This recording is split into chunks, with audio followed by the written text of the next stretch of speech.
Get Real by Donald E. Westlake, narrated by William Dufris. Television isn't something you watch. Television is something you appear on. Noel Coward. Chapter 1. Dortmunder did not like to stand around on street corners. A slope-shouldered, glum-looking individual in clothing that hadn't been designed by anybody, he knew what he looked like when he stood for a while in one place on a street corner, and what he looked like was a person loitering with intent. The particular intent, as any cop casting an eye over Dortmunder would immediately understand, was beside the point, and could be fine-tuned at the station. The first priority was to get this fellow in charge. Which was why Dortmunder didn't like standing around on street corners. He hated to give cops the feeling there was duty to be done. And yet here he was in the middle of a weekday morning in April, as obvious as a carbuncle in the pale glare of the weak spring sunshine, the near-beer equivalent of real sunshine as in, say, August, but still plenty bright enough to pick out a questionable detail as large as John Dortmunder, who happened to be waiting, in fact, for a cab. But not just any cab. The cab he wanted to see before he became a known loiterer would be driven by Stan Murch's mom, Stan being a fellow with whom Dortmunder had engaged in for-profit activities from time to time in the past. Murch's specialty was driving. When it became necessary to leave a location at speed, Stan was your man, and his mom drove a cab. So that was probably an argument for nurture. Earlier this morning, Stan had phoned Dortmunder to say, "My mom had an interesting fare yesterday. She wants to tell us about it." "What do you mean? An anecdote?" "No, I think something interesting for us."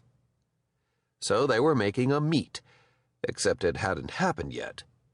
Amid the coughing buses and snarling delivery vans of Madison Avenue, the occasional empty cab did go by, cheerful rooftop light gleaming its invitation, some even pausing fractionally to see if Dortmunder felt like hailing anything, but none of them was piloted by Murch's mom, so he let them pass.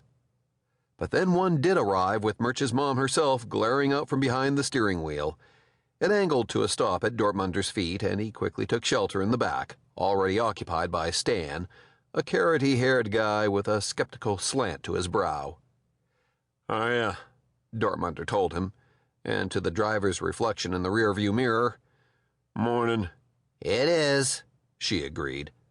"Hold on, let me get over to 8th Avenue. Dortmunder nodded. "That's where we're going?" "I need a traffic jam," she explained, "so I can talk without distraction." "Oh, okay." As Murch's mom headed across 37th Street toward her traffic jam, Dortmunder said to Stan, "How we doing?" "I don't think we are doing," Stan told him. "I think we come to a stop. The last time I looked at my wallet, we're growing mushrooms in there." "Does your mother's anecdote have a cash crop in it?" "I hope so. Mom wanted to wait and tell us both together." "So you don't know what the story is here?" "Nope.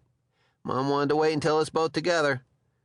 Since the conversation had deteriorated to a loop, Dortmunder abandoned it and looked out his window instead at the thin sunlight out there until Murch's mom made the right turn onto 8th Avenue and sank contentedly into the perpetual blockage there, a traffic snarl well into its second century, running, or not running, from below Penn Station up to above the Port Authority bus terminal.